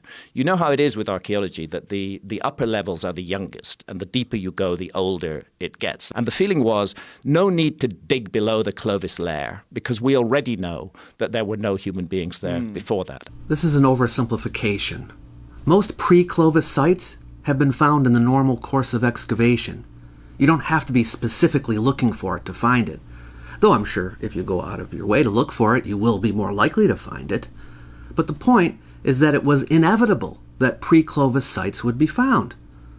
Nevertheless, it is true that archaeologists may have found more had they been looking. Well, they will find more now. Is there a reason why they should be in a big hurry? No, really. Is there some urgency here that we should be aware of? What are they going to do if they dig up something that's 30,000 years old? I mean... Well, I hope that they're not going to hide it and pretend... Do you think they would? Well, I know of cases where it's happened. I know it happened in Malta. What happened in Malta? In the Hypogeum, which is an underground structure in Malta. Amazing underground. One place. This should be on everybody's bucket list, by the way, the Hypogeum in Malta. It is an incredible place. It's like a huge temple complex cut out underground. And there are traces of red ochre paint on the walls. They look much more like the caves, the painted caves, than they look like stuff from the Neolithic. And there was at one time a figure of a hybrid creature, a half bison, half bull. Such a figure would be normal in the painted caves from 30,000 years ago, but doesn't fit in with the idea that the Hypogeum belongs to 5,000 years ago. And this was solved by a certain gentleman who shall remain nameless, who had the bison bull scrubbed off the walls of the Hypogeum in Malta. It was literally scrubbed off. I reported this at some length in my book Underworld. Wow, who do they think scrubbed it? Well, we know who scrubbed it. It was the former director of museums in Malta. Yeah, back in the 60s. He scrubbed it off the walls. The source of the accusation that Hancock is making here is Anton Misfud, a pediatrician who's also an ancient Malta enthusiast and former president of the local Prehistoric Society of Malta. Misfud has a theory that the Hypogeum is from Paleolithic times, and in his book, Dossier Malta, he weaves this yarn about how there was on the wall of the Hypogeum in Malta an ancient painting of an extinct bison bull that hasn't existed since the Paleolithic period, and that this was evidence that the Hypogeum comes from Paleolithic times. But that a former director of the National Museum, Francis Malia, told an employee to erase the painting because it conflicted with the archaeological dogma that dated this temple to the Neolithic period. This serious charge has been repeated numerous times by Hancock. I took the National Museums of Malta to task over this when I was back there making a documentary with Channel 4. We put in a formal document to them asking them to answer this charge, and they refused to answer it. They would not comment upon it at all. Wow. So yeah, I mean, archaeologists do actually sometimes do incredibly dishonest things to maintain the view of history. That's so sad. I mean, you just think about the whole cycle of thinking that goes from being a young person, wanting to explore history, wanting to become an archaeologist, getting involved in archaeology, getting involved in academia, and then destroying evidence that's contrary to what you've been taught or are teaching. Yeah, it's the opposite of science. Hancock first discussed this in his book, Underworld. Back then, he made the effort to get both sides of the story, but since then, he behaves as if there never was another side of the story. When he wrote the book, Malia was already dead and couldn't be questioned about it, but his predecessor at the National Museum, David Trump, was still living, and Hancock sent his assistant, Sharif, to ask David Trump to verify the truth of this tale. The conversation is reproduced in the book. And what did Trump say? The very simple answer to that is, what on earth would Francis Malia have wanted to scrub it out for? Absolutely no motive for this. It was very slight indeed in the first place. It is known that there has been deterioration of the paint under the hypogeum. This is what all the recent restoration work has been doing to try to stabilize the situation as it is now. Now, you might say, well, Trump is just defending his fellow archaeologist. But according to Misfoot's story, Malia and Trump disagreed about the significance of the painting, with Trump saying he thought it was a piece of art resembling a bull, and Malia saying he didn't think it looked like anything. So, when Malia took over from Trump as head of the museum, he had the painting scrubbed. That's Misfoot's accusation. But Trump said this: well, as with all scholarship, we had slightly differing views of this. I was more willing to accept this very faint figure than Malia was. The bull figure. I wouldn't regard this as a disagreement. We certainly didn't squabble over the issue. Sharif asks, so it was a difference in academic viewpoint. Trump says, well, yes, I was prepared to accept. By the way, it was our curator there who pointed it out to us. No one had noticed it before. It was as faint as that. I looked at it and thought, well, maybe there's something in it. I wanted to put it into the guide so that people could, and then Sharif says, look for themselves. And Trump says, have a look and make up their own minds. Whereas Malia was rather more dubious of it. But I wouldn't put it more strongly than that, and to call it a disagreement is quite misleading. Trump then emphasizes the fact that the painting was already very faded. From the outset, it was extremely faint. As I say, no one noticed it until our curator, who obviously was up and down passing it every day for years, spotted what he thought might be something and pointed it out to the authorities at the museum. We went and had a look and said, well, maybe, but it was never any clearer than that. Sharif asked, you've seen this figure yourself? What remains of it? Trump says, it was barely perceptible then. It's even less perceptible now. Sharif says, so have you seen the changes? Trump said, oh yes. Sharif says, and those are the changes that the restoration project is trying to stop. Trump says, yes. Sharif says, these are not deliberate changes. They're changes that all tourist sites have to think about. Trump says, yes. The question of the air conditioning and the like. Sharif says, is there any part of this bull figure which leads you to think about Misfoot's suggestion that it actually represents an extinct species? Is there enough of it left for you to tell that? Trump said, no. So we have here direct testimony from someone who knows that painting and who has seen it over the course of several years, that the painting was already faded, barely perceptible, and that it had been fading ever since. He says that Malia did not have the painting scrubbed, and yet, even though Hancock received this eyewitness testimony, he continues to tell Misfoot's clearly inaccurate story because it fits not only with what he wants to believe about Malia, but with his portrayal of archaeologists. If that means slandering the dead, so be it. I have a question for you. Hancock bemoans the fact that he gets criticized, and he calls these criticisms attacks. Now, do you think that what he has been saying about archaeology and archaeologists can rightfully be called attacks? Remember that letter written by the Society of American Archaeologists to Netflix about Hancock? One thing that the letter says is that Hancock, quote, repeatedly and vigorously dismisses archaeologists and the practice of archaeology with aggressive rhetoric, willfully seeking to cause harm to our membership and our profession in the public eye, unquote. From what you have heard Hancock say, do you think this statement is true? I do. On his website, Hancock responds directly to this accusation by saying, basically, they started it. He doesn't deny it. In your opinion, when he makes accusations against archaeologists, is he merely returning the favor? Or is he being hypocritical? At the very least, I guess you can say he wants to keep this war going. The thing is, to say someone is doing archaeology poorly, and that person is not even an archaeologist by profession, is not on the same level as saying archaeology itself should not be trusted. This kind of talk privileges oneself over all other things. I have no doubt that Mr. Hancock will consider me as one of his attackers, that I'm willfully seeking to cause harm to his profession in the public eye with this video. But I'm not attacking his profession. He's a journalist, and I have nothing to say about journalism or even his journalism. He's a writer. I think he's a great writer. Sure, I think he's terrible at ancient history, but he is neither a historian nor an archaeologist, so... Yeah, but aren't you doing harm to his book sales? That's how he makes a living, you know. Sure, but books get panned all the time, and so do movies. Everyone is always talking about books or movies they don't like. They rate them on Rotten Tomatoes. This movie sucks. They might also criticize how a movie is being publicized. And I'm criticizing how Graham Hancock publicizes his books. You would think it ridiculous if a movie director claimed to be persecuted because the critics didn't like his movie.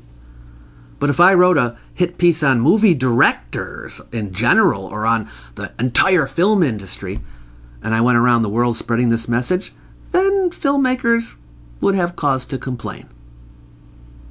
Now here's the takeaway. Where does Joe Rogan go when he wants to get archaeological information? Now, I'm sure he reads the headlines whenever there's a new discovery. He sees it in the news.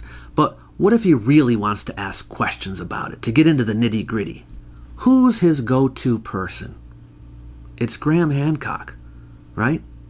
When he wants to know what archaeologists think, he doesn't ask archaeologists, he asks Graham Hancock. Hancock tells him what the archaeologists think. When he wants an interpretation of an ancient site, who does he ask? He asks Graham Hancock. The information comes through the Graham Hancock filter, not directly from the people who are actually working on these sites. This is a perfect recipe for getting duped. It also shows that Hancock has become kind of a guru to Rogan. If you only learn about a group of people from someone who has positioned himself as their opponent, you ought to know you're not going to get straight information. This is what happens when you let someone else tell you what archaeologists are saying and doing, and you don't look into it yourself. Or you don't ask archaeologists. Guess how many archaeologists Joe Rogan has had on his podcast? Up until Flint Dibble came on the show? No one. I couldn't find any. And if you watch that episode, you will see that Rogan seems to be persuaded by Flint in many instances. When you hear what the other side has to say, you get a more well-rounded viewpoint. There's still hope for Joe. A good lesson from this is never accept without question what someone says about what their opponents think.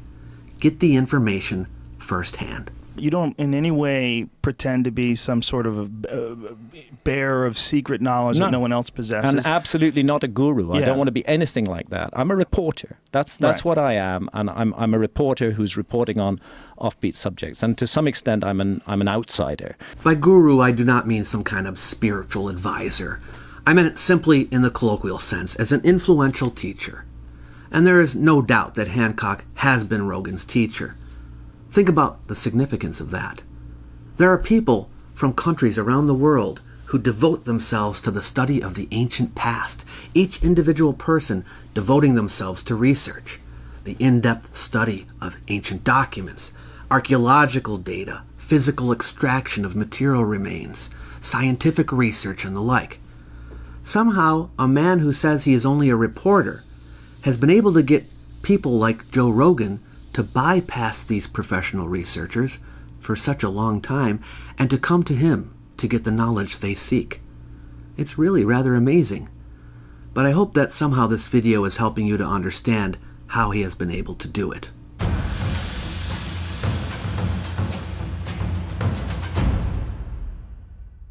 Another way that Hancock has been able to bond with Joe Rogan, and remember what I said earlier about how creating bonds is an effective way of creating empathy and trust, is through their mutual interest in psychedelics. So I thought, and I've made this proposal several times, that that what I would like to see is anybody running for high office, they first right off they got to do 10 ayahuasca sessions. It's a great idea. That's it. That's the first hurdle. They got to do that. They got to go through it, and we'll see how they feel afterwards. Could be 10, strong mushroom sessions. That would be just as good. But they got to be able to do that. You know what's really crazy?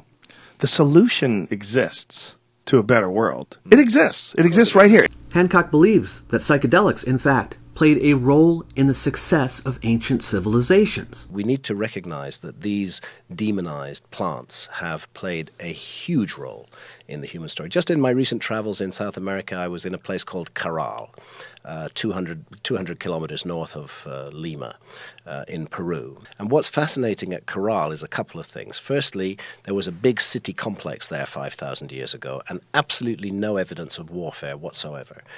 Traditionally it was believed that the evolution of cities was connected with warfare in some way, that people came into cities to protect themselves from war. No warfare, none whatsoever. These people did not make war. Secondly, they were using psychedelics.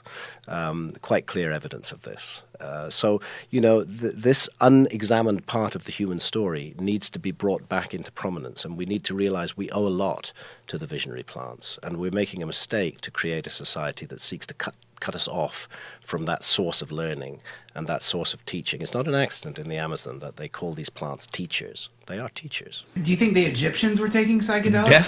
Definitely. What psychedelics were they taking? Particularly the blue water lily. When the ancient Egyptians explored the mystery of life after death, they were not, sitting in some scribal room just making this stuff up. They were investigating. They were exploring. They were separating their consciousness from the body, and they were entering other realms, and they were coming back and giving a detailed report about what they encountered there. In this matter, I realize Joe is not really representing the everyman, because most people aren't into psychedelics. But my main point in bringing this up is to show that Hancock believes that psychedelics are a key to understanding the world, including history. I think that, and I'm going out on a limb here, but I think that we're dealing, I don't believe consciousness is generated by the brain. I believe the brain is more of a receiver of consciousness. It is a legit thing. Oh, yeah. And if you take it, you'll have an experience that you cannot believe is real and available. Yep. You cannot believe that it's so easy that you drink this substance and all of a sudden you literally enter into some different dimension. Yeah, that's right. It is real. With psychedelics, we retune the receiver wavelength of the brain and gain, hypothesis, mind you, and gain access to other levels of reality, parallel universes, if you like, which are inhabited by intelligent beings. Okay, let's explore that hypothesis scientifically. How are we going to do that? Psychedelics, very best way. Put people into deeply altered states of consciousness on cue, and then get them to compare notes, get them to ask questions of those entities, see if any new information, any novel information comes back that couldn't possibly have been known. There is, of course, a difference between studying psychedelics scientifically and using psychedelics as a source of information. Hancock is suggesting that there are other ways of obtaining information besides just empirical science. Information can be obtained by going into altered states of consciousness through the use of psychedelics. And he thinks science should investigate this process more. The problem is that the kinds of experiences he is espousing are subjective experiences. Even if science could verify that these experiences were actually caused by outside forces rather than internal processes, that would not make the experiences objective, because they are still personal. They therefore cannot be used as an objective way to provide information. If, for example, you personally and truly met the ghost of an ancient Atlantean, and they told you that, yes, the Sphinx is more than 12,000 years old, how could you convince someone that did not have this experience that the ancient Atlantean actually said this? There's no way to cross-examine the witness. Hancock flirts here with cognitive relativism, and I'm not using that term to refer to a specific set of beliefs, but just generically to refer to a general set of ideas that are part of a relativist zeitgeist in society today, which largely originated in books like Thomas Kuhn's The Structure of Scientific Revolutions and Paul Feyerabend's Against Method, and then was expanded upon by others later. Relativism is a philosophy that claims that the truth or falsity of a statement is relative to a social group or to an individual. And Hancock says this explicitly about archaeology. Its conclusions are just the opinions of a group of people. I strongly resist the idea that archaeology is a science. I don't think it should be described as a science. What do you think it should be described as? It's more like a kind of philosophy. It's an attempt to interpret the past based on rather flimsy and limited evidence. And what you find in that interpretation is that the preconceptions of the individuals involved are being imposed upon the evidence, which then turns out to support their preconceptions. And that's not a scientific way of doing things. A scientific way of doing things is testing hypotheses and seeking to falsify them and seeing if they work out. So the problem is drawing these conclusions and then being too rigid with these conclusions upon the further evidence. That's my view. Yeah. That archaeology has been much too rigid, and that there's a climate of fear in archaeology. I don't mean to pick particularly on archaeologists here. I think this is generally true across other disciplines as well. You might be wondering how he can say, on the one hand, that archaeology isn't as strict as science, and on the other, say it is too rigid. But don't think he is saying that archaeology shouldn't be so open to interpretation. No, he wants it to be. He is saying that since archaeology is a mere philosophy, then it should not be so rigid about what is acceptable. So let's talk about how archaeology or history compares to science. The conclusions scientists draw may not always agree with each other, but the basic approach is accepted by all scientists because this approach is objective. Anyone from anywhere in the world can follow the method, and if it's done properly, that method will be accepted by every scientist. This is why science is data-focused. Now, how can we hope to gain an objective, albeit approximate and incomplete, knowledge of history? We can't get into a time machine and go there, so we don't have direct access. Because of this, some people say that there is no way to know it. But historical and archaeological research employs methods that are not radically different from those used in the natural sciences. Historians study documents. Archaeologists study material remains, gathering data from these, making rational inferences and inductions from the data. We might liken this to a murder investigation. The question of who committed the crime is about history, recent history, but still history. The detective has to figure out who did it. Now, the radical skeptic might say, well, there's no way of knowing what happened. Any idea is just as good as any other idea. But most people don't think like that. They see the value in looking for clues. The murder weapon, fingerprints, DNA, documents of various kinds, testimonies, and logic all come into play here, and they constitute material evidence. Now, what if someone came along and said, the investigation is too materialistic. That's too narrow. I think the detective should go and see a spirit medium and ask who did it. Or I think if the detective took psychedelics, he might get some answers. Choose whatever example you like. That doesn't matter. What matters is this person is suggesting something other than material evidence, something subjective rather than objective. Do you think expanding the collection of evidence in this way improves the investigation? What if the evidence that comes from the spirit medium contradicts the material evidence? What then? What do you go with? We don't simply contemplate history and then interpret it. We test the different parts of our interpretation to see if it holds up. And I mean a whole set of tests. The more stringent the tests, the better. In history, you don't even need to have a hypothesis. You can collect all the evidence and then infer what happened based on that evidence. When we talk about a conclusion being justified, it means that the conclusion is supported by the evidence, and that it fits the evidence better than other reasons.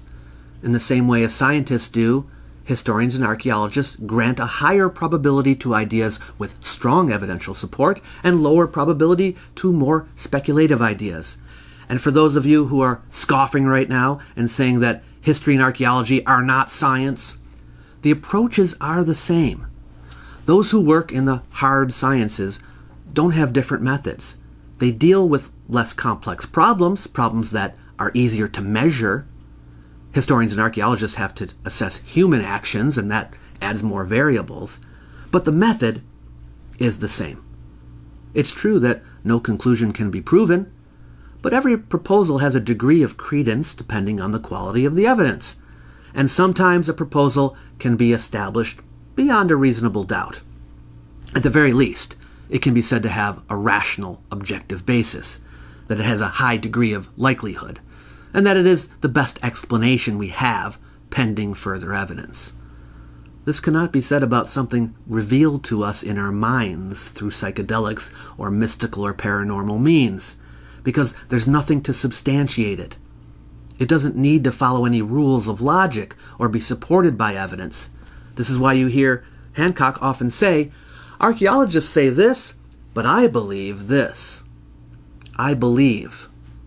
And he's encouraging those who hear him to approach history in the same way. Follow your belief. He may not say this explicitly, but his framing of it as a value judgment instead of a factual judgment has an effect on his audience.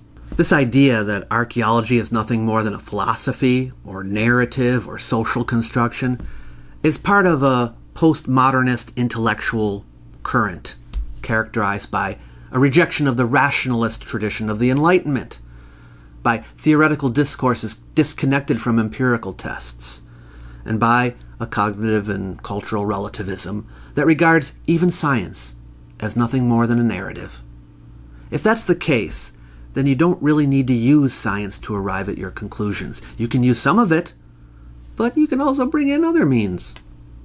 You might object, he didn't say science is a philosophy, he said archaeology and other disciplines are. You're right, but Hancock goes a step farther, saying even that maybe something is wrong with science itself. Speaking of an understanding derived from altered states of consciousness, Joe says this. That understanding is very difficult to realize with our normal conditioning, the normal alpha male primate behavior that what we I have call the embedded. alert problem-solving state of consciousness. That state of consciousness is not our friend when it comes to understanding our place in the wider scheme of things. It is our friend in many ways, and it's a good state of consciousness, but there are so many other states of consciousness that are of value and that need to be sought out. Now, some people are very lucky, and they can get into deeply altered states of consciousness and see reality in a different way without needing to take any substance. It's fine, or they can get there through meditation, or they can get there through floating in a flotation tank. But for a lot of people, a very powerful vehicle for changing our perspective on the nature of reality has been, for thousands of years, the psychedelic experience. And it's time that we rehabilitated that and gave it a place in our society. If he were merely saying here that there are times when the right side of the brain, the intuitive part, is more useful than the left side of the brain, the logical part, I would agree. But when he speaks of the problem-solving state of consciousness, he's talking about the normal state of consciousness. He's talking about what our minds are like in sobriety. And he says this state is not a good state to be in when we are considering our place in the wider scheme of things. Does ancient history fall into that category? He certainly makes it sound that way. But what value specifically does an altered state have? Then I start drinking ayahuasca in 2003, and I encounter seamlessly convincing parallel realms inhabited by intelligent beings, some of whom seem very dark and dangerous, and some of whom are filled with light and joy and exercise the power of healing. Now, I absolutely accept that all of this could be a projection or a creation of my own mind, that there is no exterior reality to it whatsoever. It's just that's all there is. But I don't think it's that way. I think that what happens in a deeply altered state of consciousness is that we retune the receiver wavelength of the brain and encounter other levels of reality that are normally closed off to our senses. And the first thing I would say to I know that a number of people who've worked with psychedelics in depth haven't come to that conclusion. I know that. But the conclusion that I come to, the little offering that I bring to the table and that many others have brought, is that there is a separate freestanding reality. of some kind which we don't fully understand yet, and that in altered states of consciousness we can interact with that reality. That's the view that I have. Now, in that reality are spiritual forces, some of which seem to eat fear and energy and dark energy. They seem to thrive on anything that's miserable or wicked or cruel or thoughtless or vile about humanity. And at the other side of it are entities that glow with light and love, and that seek to show us how we may bring to light that divine spark within us, to go back to the Gnostic idea. What's the most compelling argument against it? Like, what's the most compelling argument, rather, from like a neurological standpoint? Like, has anybody ever explained to you like what's going on? There isn't a compelling argument. They don't know? There isn't a compelling argument. There's a reference frame. And the reference frame, and this is again where I got myself into so much trouble with TED, the reference frame is the reference frame of materialist science. And that reference frame says that all consciousness is a kind of accidental epiphenomenon of brain activity. There's actually no reality to consciousness. That is not something that's been proven scientifically and experimentally. It is just the way that a large and influential group of scientists see the world, that everything can be reduced to material causes. The opposite of material is, of course, immaterial. And this is the kind of evidence that Hancock believes should be incorporated into science. He's an admirer of the work of parapsychology researcher Rupert Sheldrake. The argument against Rupert Sheldrake, from what I read online, was a bit stronger than the argument for you. No, I don't think so. No? Again, they attributed statements to him that he didn't make. So it was more the same type of thing? It was the same type of thing. What was his controversy? Well, he's saying that science is locked in what we call a materialist reference frame, which is that it seeks to reduce everything to matter, and that there cannot be any. So therefore, the idea of telepathy, for example, is an impossible idea as far as mainstream science is concerned, because if your consciousness is simply something that's generated by your brain, why, how can you then pick up the thoughts of somebody else, you know, across a continent or on the other side of the world? How is that possible?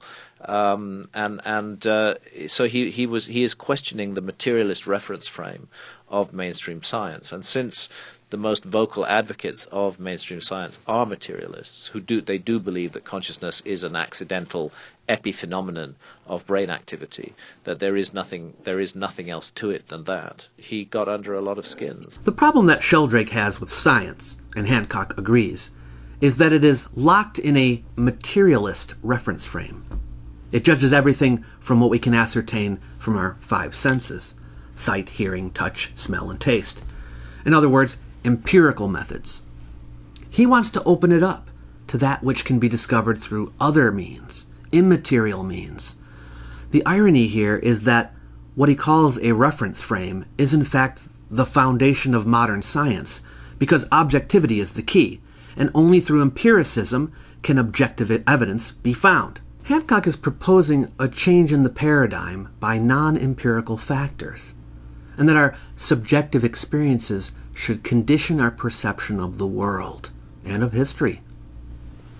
Am I saying that using material evidence is infallible, that it cannot be questioned? Of course not. Investigations can be botched, because every investigation necessarily requires that the detective makes inferences from the observed about the unobserved. There's a possibility that the detective makes the wrong inferences. But using the material evidence is more objective than using immaterial evidence, and it is more rational. And rules for conducting the investigation, the methodology, helps to reduce the number of errors. Hancock wants more subjectivity in science. Using subjective means of investigation has no rules. How then can it ever be called scientific? If you're interested in reading more about how pseudoscience and postmodernism are occasional bedfellows, I recommend the article Pseudoscience and Postmodernism, Antagonists or Fellow Travelers by physicist Alan Sokal. And if you want to get even more deeply into it, check out the book Fashionable Nonsense by the same author and Jean Brickmont, some of the observations of which I am sharing with you in this video, because I think they apply here. So what I have found in my investigation and what I've shared with you is how certain rhetorical strategies have proven very effective for Graham Hancock. When I looked at the actual material evidence that Joe Rogan was most convinced by, it kept coming back mainly to two things. One, he thought Robert Schoch's geological analysis of the Sphinx enclosure was convincing evidence for an older Sphinx. There's certain pieces of new information that in my mind are just undeniable. The Robert Schoch stuff. And in all fairness, Robert Schoch's depiction of the erosion, there have been dissenters, and I've read some different people's papers, but Sure there are. they seemed very illogical to me. I looked at it myself. I know what water erosion looks like. Obviously, I'm not a geologist, but when I look at it and you say that that's wind and sand, and then they show extreme examples of wind and sand erosion, it doesn't look the same. It looks like there's crevices. It's been created by water. It's really obvious. And the other thing is matters related to the comet impact hypothesis. Well, this new information, in my eyes, it's so substantial, and there's so much of it, and it's so much of it fits together. It's incredibly difficult to ignore. Man, this cemented in my head. I mean, the idea was already cemented in my head, but these images, along with your compelling narrative, is cemented even further. This is amazing. But if these are the most compelling pieces of evidence for Joe, think about how little that is. Even if a comet impact during the Younger Dryas could be established scientifically for a certainty, this is not evidence for a lost advanced civilization. Even if the Sphinx were 12,000 years old, look at it. Is it smoking gun evidence for a lost advanced civilization?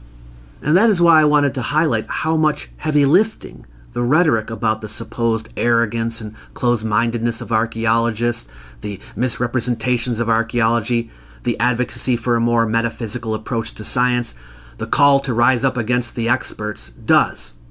It fills in the holes. It makes it seem like there's more than there actually is. People might say I'm a spoil sport. Why can't you let people have fun speculating? If Hancock were just writing books and coming onto shows sharing all of his interesting outside-the-box ideas and that's it? Hey, look at this. Look what I found. What if this happened? Do you think this possibly could have happened? That would be one thing. I'm sure it wouldn't make as much of a splash. But no, he's not simply an ideas guy. And he doesn't merely play defense, he plays offense. Archaeologists are wrong. Archaeologists are arrogant jerks. They're like religious figures who are trying to lord it over you. They're trying to control your mind. They are elites that you must rebel against. We can talk about who threw the first punch, but Hancock clearly is helping to drive the conflict. He's adding fuel to the fire on purpose. If he abandoned this tactic and simply shared all his interesting outside-the-box ideas and let them land however they landed, and he stayed friendly with archaeologists, this would go a long way in diffusing the situation. And if he's listening, I hope he takes this suggestion to heart and abandons all the negativity. But alas, I fear a desire to sell more books might discourage him from doing this. Controversy sells.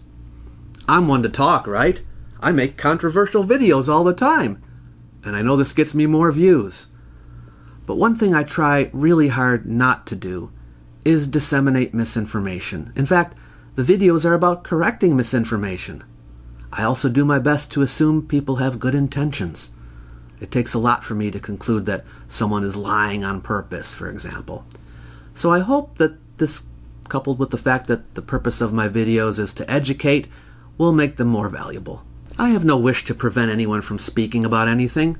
What I've criticized is the pretension of Mr. Hancock to offer profound insights on subjects that he understands at best at the level of popularizations. He says that no one should make pronouncements about psychedelics if they have never used them before, but he feels entirely comfortable making pronouncements about archaeology even though he never has done it. He's susceptible to cognitive pitfalls just like everyone else, but unlike scientists, he is agenda-driven rather than data-driven. Maybe that's okay if he's just a journalist. He can write all the op-eds he wants. I just think that people should understand that about him, and more importantly, that they should take what he says about archaeology and archaeologists with a grain of salt, knowing that it is in his interest to present them in a certain light.